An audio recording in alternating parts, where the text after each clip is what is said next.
요즘 불경기에 인건비도 오르고 힘드신 대표님들 혹시 정책자금 알아보고 계세요? 근데 정부 돈이니까 금리가 다 낮겠지, 신용점수가 좋으니까 나오겠지, 일단 아무데나 넣어놓고 안되면 다른데 넣어보지 뭐, 이런 대표님들 정말 큰일 납니다. 정책자금 잘못 넣으면요 6개월 동안 아예 신청도 못합니다. 그리고 더 무서운 건요, 반려됐을 때 기록이 남습니다. 그 기록이 남으면 다음 담당자가 대표님보다 먼저 알아요. 이 회사 저번에 이런 사유로 반려됐던 회사구나, 시스템에 다 박혀 있습니다. 그리고 담당자는 이미 다 확인하고 상담에 들어옵니다. 한번 낙인 찍히면요 빠져나오기가 진짜 어렵습니다. 오늘은요 왜 정책자금은 아무데나 넣으면 안 되는지, 그리고 어떻게 준비해야 6개월 안 날리고 낙인 안 찍히는지 그 얘기 정확히 해보겠습니다. 대표님들이 정책자금 보실 때 가장 많이 하시는 착각이 있습니다. 정책자금은 그냥 싼 대출이겠거니 이렇게 생각하시면요 100이면 100 다 반려됩니다. 정책자금은요 기관이 대표님 회사를 보고 3가지 질문에 답하는 자금입니다. 이 돈을 왜 필요한가, 정확히 어디에 쓸 건지, 어떻게 갚을 건지, 이 3가지에 답이 명확하지 않은 상태에서 그냥 신청만 넣으시면요 무조건 반려됩니다. 그리고 대표님 정책자금 취급 기관이 한두 개가 아닙니다. 중진공, 신용보증기금, 기술보증기금, 소상공인시장진흥공단, 지역신용보증재단, 지자체 자금까지 기관도 여러 개고 상품 종류도 수백 개입니다. 여기서 중요한 건요 기관마다 보는 관점이 아예 다르다는 겁니다. 중진공은 사업의 성장성을 봅니다. 기술보증기금은 기술력을 봅니다. 신용보증기금은 매출과 신용을 봅니다. 지자체 자금은 지역 기여도와 고용을 봅니다. 같은 회사가 같은 사업 계획으로 넣어도 어느 기간에 넣느냐에 따라 결과가 완전히 달라져요. 그러니까 정책자금은요 많이 넣는 싸움이 아니라 어디에 먼저 넣느냐의 싸움입니다. 대표님, 그리고 하나 더 짚어드릴 게 있어요. 정책자금은 다 3%대 아닙니까? 아니에요. 낮은 자금은요 청년 창업자금, 창업 초기 자금, 지자체 2차 보전 자금처럼 조건이 맞으면요 1, 2%대 초반도 나옵니다. 심지어 2차 보전 잘 받으시면요 1%대 초반까지 내려가는 경우도 있습니다. 근데 반대로요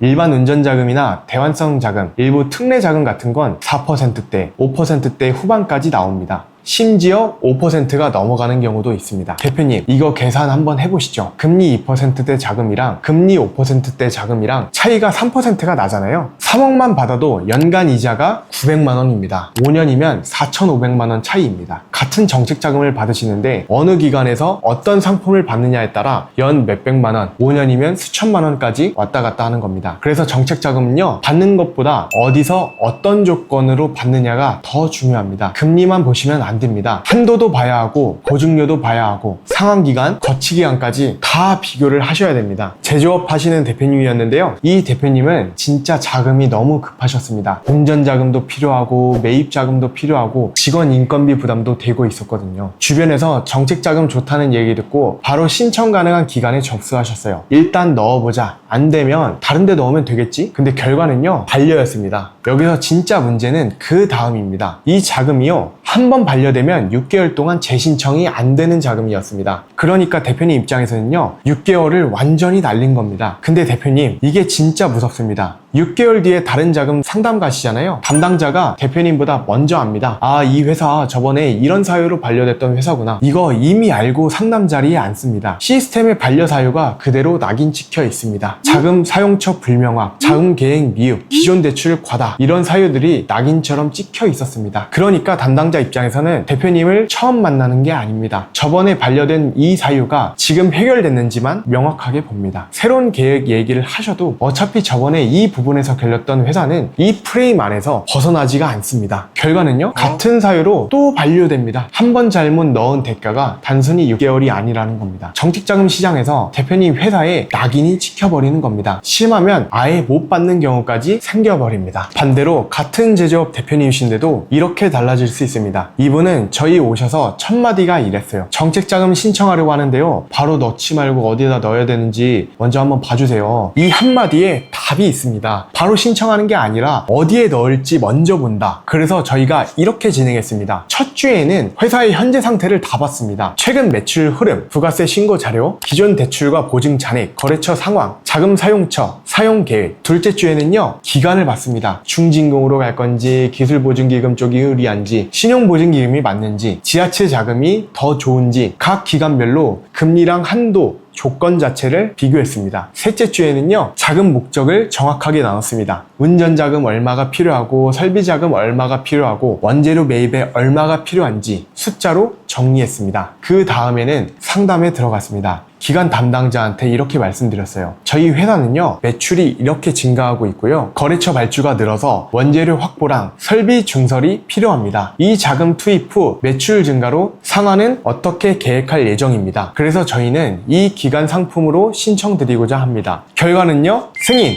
금리 우대까지 받으셨어요. 같은 정책 자금인데 앞에 대표님은 6개월을 날리고 낙인까지 시켜버리고, 이 대표님은 금리 우대까지 받으신 이유, 어디에 어떻게 넣을지 먼저 봤기 때문입니다. 대표님, 정책 자금 준비하신다면 상담 자리에 앉기 전에 이 5가지를 먼저 준비하셔야 됩니다. 첫 번째, 재무 흐름 분석입니다. 최근 3개월 매출 성장률은 어떻게 되는지, 영업이익률은 업종 평균 대비 어느 정도 수준인지 정량 지표로 정리하셔야 됩니다. 두 번째, 여신 포트폴리오 점검입니다. 대표님이 생각하시는 신용이랑 기관이 보는 여신 구조는 완전하게 다릅니다. 현재 여신 잔액과 보증부 잔액 비중이 어떻게 되는지, 추가 보증 여력은 어느 정도 남아있는지 여신 구조도로 정리하셔야 됩니다. 세 번째, 자금 사용 계획입니다. 돈이 필요합니다는 사업계획서 항목이 절대 아닙니다. 운전자금과 시설자금을 자금 목적별로 분리를 하시고요, 자금 투입 시점과 매출 증가 시점 사이의 자금 회전 사이클까지 설명하셔야 합니다. 네 번째는요, 상환계획 시뮬레이션입니다. 기관은 결국 상환 능력을 봅니다. 자금 투입 후 예상 매출 증가분이 얼마이고 그중 얼마가 영업이익 현금 흐름으로 확보되는지 연간 상황 시뮬레이션을 숫자로 정리하셔야 됩니다. 다섯 번째는요, 기관 상품 적합성 분석입니다. 같은 정책 자금이라도 기관마다 심사 기준이 다르고 상품마다 금리 한도, 상환 조건이 완전하게 다릅니다. 우리 회사가 어느 상품의 매칭도가 가장 높은지, 반려 리스크는 어느 정도 수준인지 기간별 비교표로 정리하셔야 됩니다. 이 5가지 문서로 정리되지 않은 상태에서 그냥 상담 들어가시면요, 무조건 반려됩니다. 막연하게 기관 가셔서요, 돈만 달라고 하시는 건 절대 신청 자격이 안 되는 상태라는 걸 아셔야 됩니다. 단순하게 신청서 잘 쓰는 싸움이 아니라요, 기관이 납득할 수 있는 회사 구조를 만들어가는 싸움입니다. 같은 정책 자금인데 기관 선택 잘못하면 6개월 날리고 반려 기록 나오면 낙인이 찍히고 금리 차이로 매년 수백만원, 많게는 수천만원까지 왔다 갔다 합니다. 그래서 저희가 대표님들께 항상 말씀드린 게 있어요. 많이 넣지 마십시오. 제대로 한 번만 넣으십시오. 100번 신청하는 것보다 한 번 제대로 준비해서 넣는 게 훨씬 더 낫습니다. 정책 자금은 점수판이 아니라 성적표예요. 많이 신청했다고 점수가 올라가는 게 아니라 한 번 반려되면 성적표에 낙인이 찍힙니다. 혹시 혼자 고민하고 계신 대표님들이 있으시다면 전직 경찰 출신이었던 제가 도와드리겠습니다. 무료로요. 정책자금 급한데 어디부터 넣어야 할지 모르겠다. 이전에 반려된 적이 있어서 다시 넣기가 겁난다. 금리 유의한 자금부터 찾고 싶다. 정도 파트너스에서는요, 정책자금 사전 진단을 해드리고 있습니다. 저희는 신청서부터 대필하지 않습니다. 대표님 회사 구조 먼저 봅니다. 지금 어느 기관에 들어가는 게 유리하신지, 아니면 지금은 넣으시면 안 되는 상황인지 30분 안에 정리해드립니다. 되는 건 된다고 말씀해드리고요, 안 되는 건 솔직하게 왜 안 되는지 정확하게 말씀드립니다. 제 도움이 필요하신 분들은요, 고정 댓글 참고해 주십시오. 무료로 받을 수 있는 정부 지원금 가장 빠르게 알려드릴 테니까요, 아래 구독 버튼 눌러주시면 감사하겠습니다.